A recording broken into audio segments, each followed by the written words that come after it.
Simposium 3 akan dipandu oleh moderator yang terhormat, Dr. Rafidia Indah Septika, spesialis anestesi KAO. Berikut CV singkat dari moderator, saya bacakan terlebih dahulu. Dr. Rafidia Indah Septika, spesialis anestesi KAO, menyelesaikan pendidikan dokter umum dari Fakultas Kedokteran Universitas Gadjah Mada. Beliau melanjutkan pendidikan SP1, spesialis anestesi dan reanimasi dari Fakultas Kedokteran UGM, kemudian melanjutkan subspesialis atau konsultan anestesi obstetri dan terapi intensif dari FK UGM. Beliau pernah bekerja sebagai Kepala Puskesmas di Teluk Kabupaten Musirawas, Sumatera Selatan, kemudian bekerja di SMF Anestesiologi dan Perawatan Intensif RSUD Dr. Sudarso Pontianak, Kalimantan Barat, dan sekarang bekerja sebagai di KSM Anestesiologi RSU Kabupaten Tangerang. Untuk mempersingkat waktu kepada Dr. Rafidia, langsung saja kami persilahkan dokter. Terima kasih banyak Dr. Sari. Assalamualaikum warahmatullahi wabarakatuh. Selamat pagi kepada para pembicara dan para peserta. Kita langsung akan memulai saja. Untuk mempersingkat waktu, saya memanggil Dr. Cahya Aryasa. Ini teman saya. Dr. Cahya Aryasa adalah dokter pendidik klinis di Fakultas Kedokteran Universitas Udayana yang akan membawakan topik perubahan fisiologis ibu hamil perspektif anestesi. Dr. Aryasa ini cukup banyak kalau kita lihat di CV-nya ya, karya tulis yang sudah dibuat, kemudian riwayat pendidikannya dari Fakultas Kedokteran Udayana, kemudian mengambil konsultan anestesi di Fakultas Kedokteran Universitas Gadjah Mada. Silakan Dr. Cahya. Terima kasih dok. Izin share screen dok.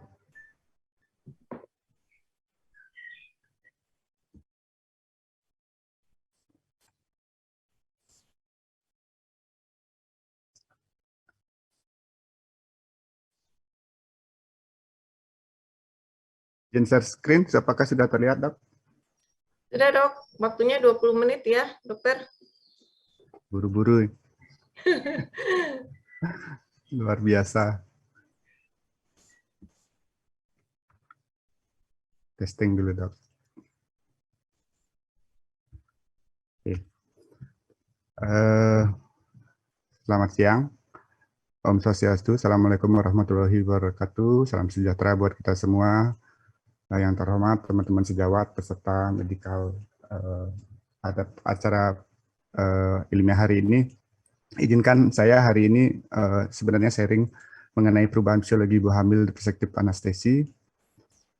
Saya langsung saja, tujuannya mudah-mudahan hari ini kita bisa mengetahui beberapa perubahan anatomi fisiologi dan hormonal yang terjadi pada ibu hamil dan dari perspektif anestesi.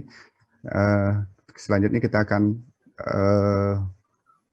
mempelajari juga tentang implikasi anestesi oleh karena perubahan-perubahan tersebut.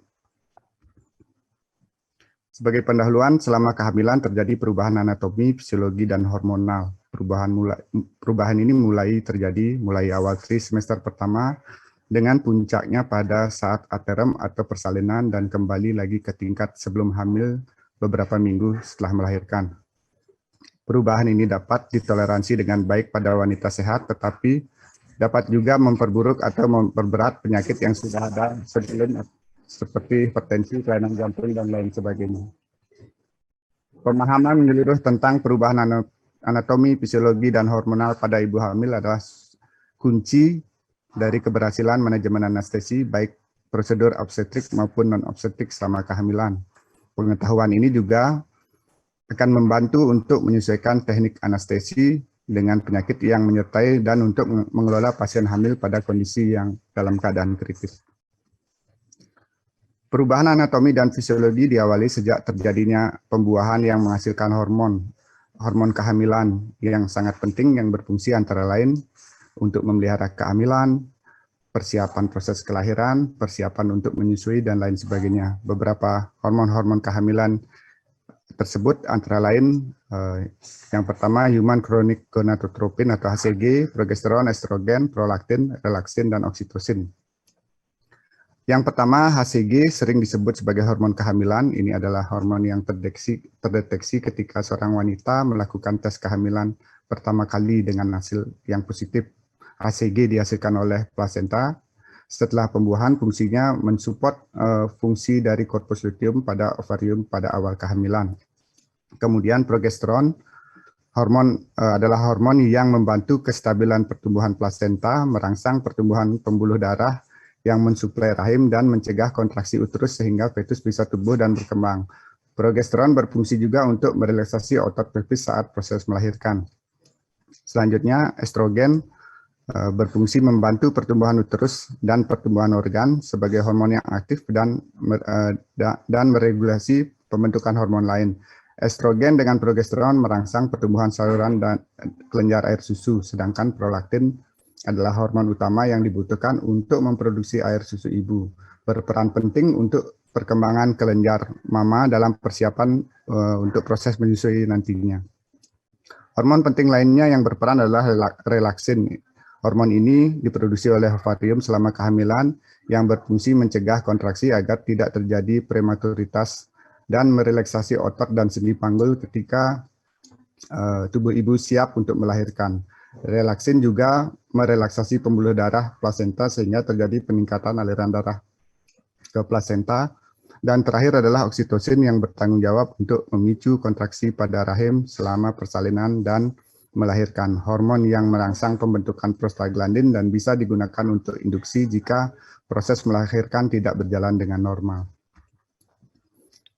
Karena adanya efek dari peningkatan kadar estrogen dan progesteron pada ibu hamil, mengakibatkan terjadinya vasodilasi perifer pada perubahan sistem kardiovaskuler, yang kemudian menyebabkan terjadinya penurunan dari systemic vascular resistance yang dimulai terjadi pada 8 minggu kehamilan. Karena tidak adanya autoregulasi dalam sirkulasi uteroplasenta, maka curah jantung harus meningkat untuk mempertahankan tekanan darah.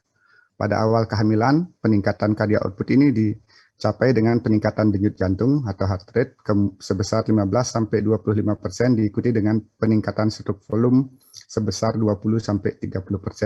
Sebagian besar peningkatan cardiac output dialirkan ke uterus, ginjal, dan kulit untuk menyediakan nutrisi bagi janin dan membantu dalam pengendalian suhu ibu. Selama kehamilan terjadi penurunan blood pressure atau tekanan darah. Jika terjadi peningkatan tekanan darah selama kehamilan, ini sebagai tanda yang tidak normal yang disebabkan oleh beberapa hal. Salah satunya yang paling sering terjadi adalah preeklamsi.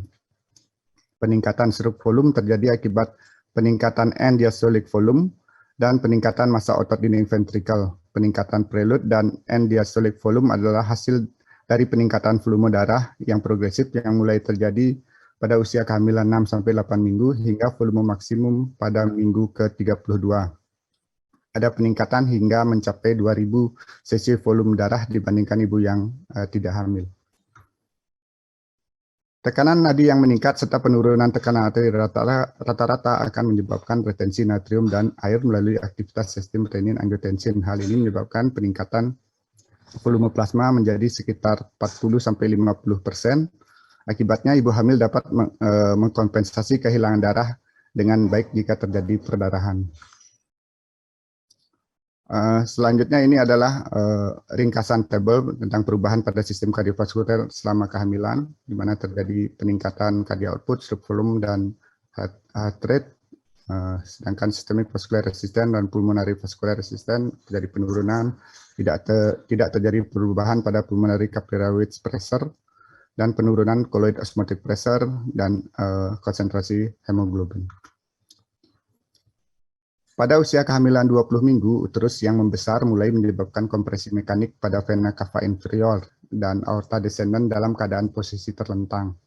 Untuk mengkompensasi kompresi aorta cava tersebut, tonus simpatis dan heart rate meningkat dan darah dari ekstremitas bawah dialirkan ke sisi kanan jantung melalui plexus vertebralis dan vena asigos. Pada banyak ibu hamil ketika melahirkan, mekanisme kompensasi ini mungkin tidak cukup untuk mempertahankan tekanan darah pada posisi terlentang dan mengakibatkan supine hypotension syndrome. atau disebut dengan sindrom kompresi autokafal. Hal ini menyebabkan penurunan aliran balik vena dan cardiac output yang mengakibatkan hipotensi pada ibu hamil dan gangguan suplai darah pada janin yang ditandai dengan asidosis pada janin. Hal ini ditandai dengan ibu tampak pucat, takikardi, kemudian diikuti oleh bradikardi, berkeringat, mual, hipotensi, pusing pada posisi terlentang yang berkurang bila dilakukan left lateral position. Dalam bentuk yang berat dapat menyebabkan penurunan kesadaran atau kematian ibu yang mendadak. Sedangkan perubahan gambar EKG dan suara auskultasi saat pemeriksaan selama kehamilan merupakan hasil dari kombinasi pergeseran ke arah cepalat dan lateral serta peningkatan heart rate dengan puncaknya pada trimester ketiga yang menyebabkan sering terdengar ejection systole murmur dan gambaran EKG akan tampak pemendekan pada gelombang PR dan QRS kompleks bergeser, QRS aksis dan ditemukan juga gambaran gelombang ST depresi. Hal ini akan menjadi sama seperti kelainan jantung pada ibu hamil dengan hipertrofi ventrikal kiri dan penyakit struktur lainnya sehingga sering membingungkan pada saat pemeriksaan. Namun harus diingat bahwa penyakit jantung merupakan salah satu penyebab terbanyak kematian ibu di Indonesia selain adanya perdarahan, sehingga jika terdapat kecurigaan atau keraguan pemeriksaan penunjang pada EKG, disarankan pemeriksaan penunjang yang lain seperti ekokardiografi harus dilanjutkan dan rujukan ke bagian kardiologi harus dipertimbangkan. Implikasi anestesi oleh karena perubahan pada sistem kardiovaskuler adalah peningkatan volume darah digunakan sebagai cadangan untuk kehilangan darah selama persalinan. Ibu hamil memungkinkan tidak menunjukkan tanda gejala hipovolemis sampai terjadi kehilangan darah sampai 1.500 cc. Jadi pada saat perdarahan, tanda-tanda klasik dari hipovolemi seperti takikardi, hipotensi, oliguri sampai pendarahan 1.500 kadang tidak terlihat pada ibu hamil. Pelebaran pleksus pembuluh darah vena di ruang epidural dapat mengakibatkan peningkatan risiko terjadinya perdarahan dan penempatan kateter epidural di ruang intravaskuler selama pemberian anestesi atau analgesia epidural. Karena penurunan autoregulasi dari reseptor adrenergik, dosis vasopresor yang lebih tinggi seperti phenylephrine sangat diperlukan jika terjadi hipotensi. Sedangkan penurunan stroke volume dan cardiac output selama dilakukan anestesi umum atau general anestesi dan terjadinya blokade simpatis selama anestesi regional dapat memperburuk kejadian supine hipotensi sindrom.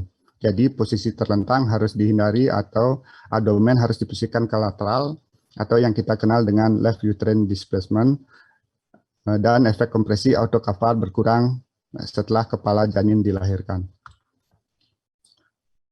Sedangkan pada sistem respirasi, akibat pengaruh estrogen, maka akan terjadi pelebaran pembuluh darah kapiler pada mukosa hidung, orofaringeal, dan laring. Terjadi peningkatan diameter anteroposterior dan transversal dinding dada, masing-masing sebesar 2 cm, dan peningkatan lingkar dinding dada sebesar 5-7 cm. Secara mekanik akan terjadi perubahan sistem respirasi seperti tampak pada tabel, di mana akan terjadi penurunan pada ekspirasi reserve volume, residual volume, fungsional residual capacity, total lung capacity, dan peningkatan pada tidal volume, inspirasi reserve volume, inspirasi capacity, dan tidak ada perubahan pada vital capacity, pada force expression volume dan force expression volume in 1 second dan closing capacity. Ventilasi semenit meningkat terutama karena peningkatan tidal volume dengan peningkatan minimal laju pernapasan 1-2 kali per menit. Pada ibu hamil akan terjadi peningkatan produksi CO2 sekitar 300 mili per menit, akan tetapi karena peningkatan menit volume maka PCA2 turun menjadi 30-32 mm Hg pada trimester pertama dan tetap dalam kisar ini selama kehamilan. Karena pengaruh dari peningkatan dari kadar hormon progesteron yang memiliki efek stimulasi pernapasan dan peningkatan sensitivitas kemoreseptor pernapasan terhadap karbon dioksida. Alkalosis respirasik terkompensasi secara tidak sempurna sehingga terjadi penurunan kadar bikarbonat serum menjadi sekitar 18-21 mg per liter dan pH yang dihasilkan adalah sekitar 7,4 sampai 7,44. Ini adalah perbandingan hasil AGD pada ibu hamil dan pada ibu yang non hamil. Pada AGD terdapat beberapa perubahan. Kemudian meskipun diafragma terdorong ke cepalat karena uterus yang membesar, tetapi pergerakan diafragma selama pernapasan meningkat 2 cm, sementara terdapat penurunan pergerakan dinding dada. Minute volume meningkat 70-200%, menyebabkan PaCO2 menurun 10-15 mm Hg, dan konsumsi oksigen meningkat 40-75% karena peningkatan kebutuhan metabolik. Minute volume, tidal volume, dan konsumsi oksigen mencapai nilai normal pada 6-8 minggu pasca persalinan. Jadi pada ibu yang tidak terkontrol selama persalinan dapat meningkatkan metabolisme dengan hasil peningkatan kadar laktat pada ibu yang menunjukkan bahwa kebutuhan oksigen meningkat melebihi dari suplainya. Meskipun peningkatan respon terhadap hipoksia, akan tetapi ibu tidak mungkin memenuhi kebutuhan oksigen tanpa oksigen tambahan pada ibu yang melahirkan dengan penyakit penyerta yang berat. Sehingga pemberian analgesia saat proses persalinan sangat bermanfaat untuk menurunkan kebutuhan metabolik selama persalinan. Implikasi anestesinya, kelas malampati akan meningkat selama proses kehamilan dan memperberat selama persalinan. Perubahan saluran napas bagian atas, payudara yang besar dan obes dapat mempersulit intubasi selama kehamilan. Kemudian video laryngoskopi, pipa endotrakeal berdiameter lebih kecil dan posisi yang benar mungkin diperlukan jika terjadi kondisi yang sulit. Intubasi nasotrakea harus dihindari karena ada peningkatan risiko pendarahan dinding saluran napas atas selama kehamilan. Penurunan fungsional residual capacity dan peningkatan konsumsi oksigen dapat menyebabkan desaturasi yang cepat pada ibu hamil. Peningkatan minute volume dan fungsional residual capacity yang menurun menyebabkan preoksigenasi yang lebih cepat dan penyerapan agen inhalasi anestesi yang lebih cepat. Kemudian hiperventilasi harus dihindari pada ibu hamil karena dapat menyebabkan pergeseran kurva distorsi oksigen ke kiri dan penurunan pengiriman oksigen ke janin. Perubahan pada sistem hematologi dan sistem kekebalan tubuh, perbedaan dalam peningkatan volume plasma 40-50% dengan sel darah merah sekitar 20% menyebabkan anemia fisiologis pada ibu hamil. Hematokrit yang lebih rendah bertujuan menurunkan viskositas darah dan menurunkan resistensi aliran darah pada sirkulasi uteroplasenta. Selama kehamilan, sistem hemostasis berubah untuk persiapan melahirkan. Pada kelahiran pervaginam yang tanpa komplikasi, perdarahan sebagian besar dicegah oleh peristiwa mekanis kontraksi uterus dan detraksi dari myometrium. Kontraksi myometrium menekan arteri dan vena spiralis sehingga dapat menghentikan pendarahan, namun terkadang proses ini gagal terjadi, misalnya terjadi atonia uteri, solusi plasenta, retensi plasenta, dan pendarahan. Suplai darah ibu ke plasenta saat aterom adalah sekitar 600-700 cc per menit dan kegagalan untuk menutup suplai darah saat melahirkan menyebabkan pendarahan dan kehilangan faktor koagulasi. Dalam persiapan untuk kemungkinan ini, hemostasis pada ibu hamil berubah menjadi hiperkoagulopati dengan konsekuensi yang tidak menguntungkan dan hasilnya adalah peningkatan siden terjadinya trombotik vena selama kehamilan dan masa nifas. Jumlah leukosit secara bertahap meningkat menjadi sekitar 15.000. Penyebab utama dalam peningkatan ini disebabkan oleh sel-sel polimorfonuklear yang mengalami gangguan fungsi. Hal ini menjelaskan peningkatan derajat infeksi, tetapi kekebalan yang tampaknya terganggu ini tidak membuat ibu hamil rentan terhadap infeksi. Produksi autoantibodi dan kadar imunoglobulin A, G, dan M tidak berubah. Tidak terjadi peningkatan produksi trombosit, akan tetapi karena peningkatan destruksi dan hemodilusi, peningkatan jumlah menjadi tidak terdeteksi. Pada sebagian kecil, jumlah trombosit menurun sekitar 90.000 sampai 100.000 secara fisiologis. Kita kenal dengan trombositopeni gestasional dan kembali normal setelah periode postpartum. Konsentrasi semua faktor pembukuan meningkat kecuali faktor 2, 5, 11, dan 13. Ada penurunan prothrombin time dan activated partial thromboplastin sebesar 20%. Juga tampak peningkatan produksi degradasi fibrin dan plasminogen. Hasil dari perubahan fisiologisnya adalah keadaan hiperkoagulasi pada ibu. Keadaan hiperkoagulasi dipertahankan hingga sampai 5-7 hari pasca persalinan dengan peningkatan risiko terjadinya komplikasi trombosis pada ibu hamil dan kembali ke kondisi awal pada 2 minggu pasca persalinan. Bagaimana dengan implikasi anestesinya? Implikasinya adalah pada wanita hamil yang sehat, pemeriksaan jumlah trombosit tidak wajib dilakukan kecuali dilakukan anestesi atau analgesia neuraksial. Adanya peningkatan risiko hematom epidural pada pasien dengan preeklamsi berat karena penurunan jumlah trombosit dan jumlah trombosit harus diperiksa 6 jam sebelum melakukan pelepasan kateter epidural yang telah dipasang tersebut. Sedangkan pada perubahan saluran cerna, fungsi sekretorik dan absorpsi dari sistem gastrointestinal tidak banyak terpengaruh, tetapi motilitasnya menurun. Perpindahan bagian intraabdominal esophagus dan rongga torak, terjadi progesteron yang menyebabkan relaksasi sphincter esophagus bagian bawah, sehingga semua ini menyebabkan gangguan reflux gastroesofageal. Saat kehamilan berlanjut, saluran cerna akan semakin bergeser ke atas oleh uterus yang membesar, yang menyebabkan perubahan sumbu dan peningkatan tekanan intragastrik yang ditambah dengan kombinasi penurunan tonus sphincter esophagus menyebabkan gejala mual dan muntah pada ibu hamil. Pada saat persalinan, terjadi komplikasi tambahan yang disebabkan oleh kecemasan dan nyeri persalinan. Hal ini dapat pula menyebabkan pengosongan lambung semakin terlambat.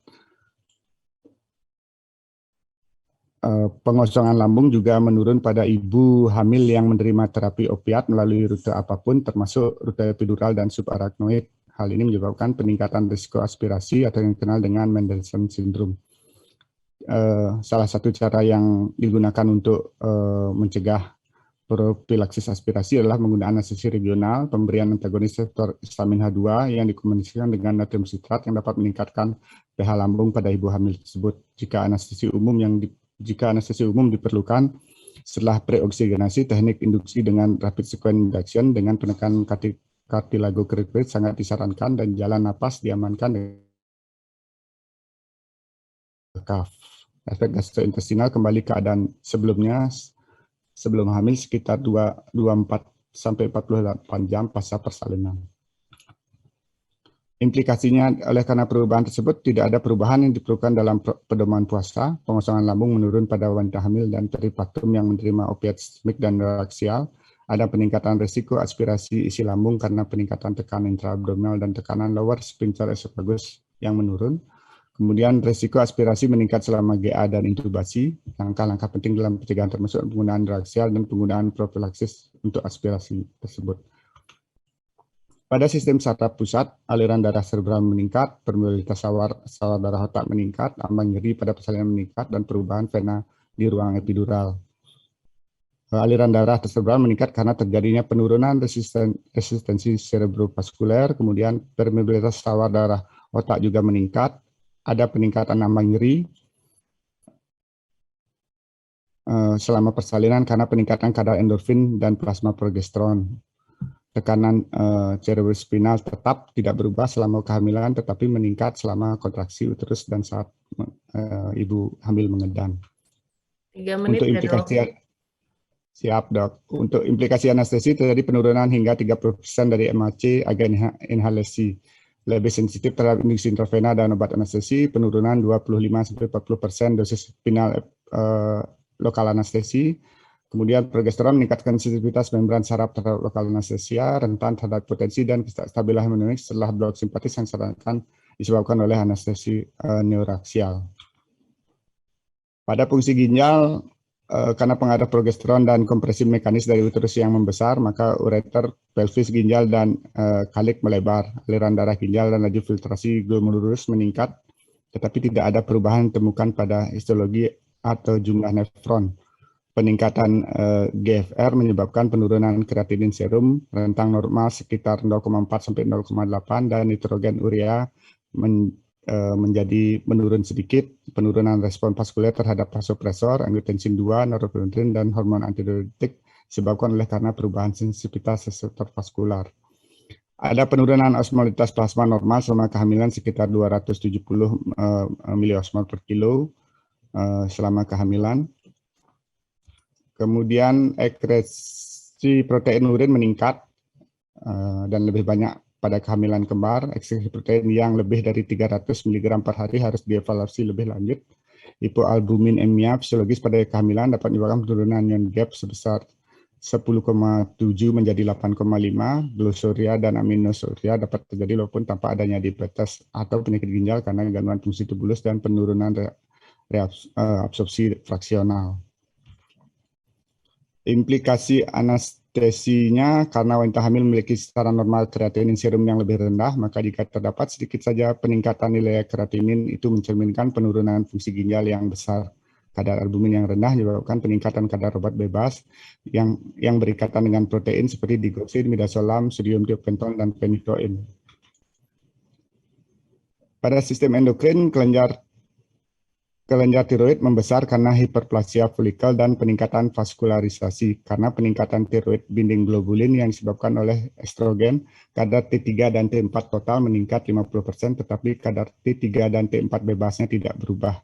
Tingkat tiroid stimulating hormon atau TSH turun selama trimester pertama, tetapi akan normal kembali pada akhir kehamilan. Baik hipo dan hipertiroidisme subklinis bisa terjadi dan tidak berefek yang merugikan. Laktogen plasenta menyebabkan berkurangnya sensitivitas jaringan terhadap insulin yang dapat menyebabkan kadar glukosa darah lebih tinggi setelah makan makanan yang kaya karbohidrat selama kehamilan bila dibandingkan dengan keadaan sebelum hamil. Wanita hamil dengan cepat mengalami hipoglikemi dan ketoasidosis saat merasa lapar. Laktogen plasenta dan dopamin menyebabkan hiperprolaktinemia selama kehamilan. Ada peningkatan 30% dalam penyimpanan oksitosin di hipofise yang dilepaskan selama persalinan dan setelah melahirkan. Oksitosin menyebabkan respon terhadap stres berkurang selama kehamilan dan berfungsi untuk mencegah persalinan prematur. Implikasi anestesinya oleh karena perubahan tersebut, hipotiroidisme dan hipertiroidisme memiliki banyak relevansi dalam praktek anestesi. Generasi dapat menunjukkan tanda dan gejala dari hipoglikemi, sedangkan anestesi neuraksial dapat menyebabkan ketidakstabilan hemodinamik. Pada sistem muskuloskeletal, perubahan hormonal dan penambahan berat badan menghasilkan serangkaian efek muskuloskeletal. Untuk mengkompensasi perubahan pusat gravitasi, terjadi peningkatan lordosis pada darah lumbal dengan fleksi anterior leher dan gerakan bahu ke bawah. Karena efek relaksin, progesteron, dan mekanisme kehamilan menyebabkan elastisitas sendi meningkat dan fungsi untuk mempersiapkan diri saat persalinan. Implikasi anestesinya, lordosis dapat mengurangi jarak antara prosesus spinosus dan dapat mempersulit teknik neuraksial anestesi. Pelebaran panggul menyebabkan posisi kepala lebih rendah pada posisi lateral di cubitus dan dapat menyebabkan penyebaran lebih ke arah sepalat dari lokal anestesi selama dilakukan anestesi regional pada posisi lateral. Kesimpulannya, pemahaman tentang perubahan anatomi, fisiologi, dan hormonal pada ibu hamil adalah kunci dari keberhasilan manajemen anestesi. Pemahaman ini membantu untuk menyesuaikan teknik anestesi dengan penyakit yang menderita dan juga untuk mengelola pasien hamil dalam kondisi kritis. Sekian dan terima kasih.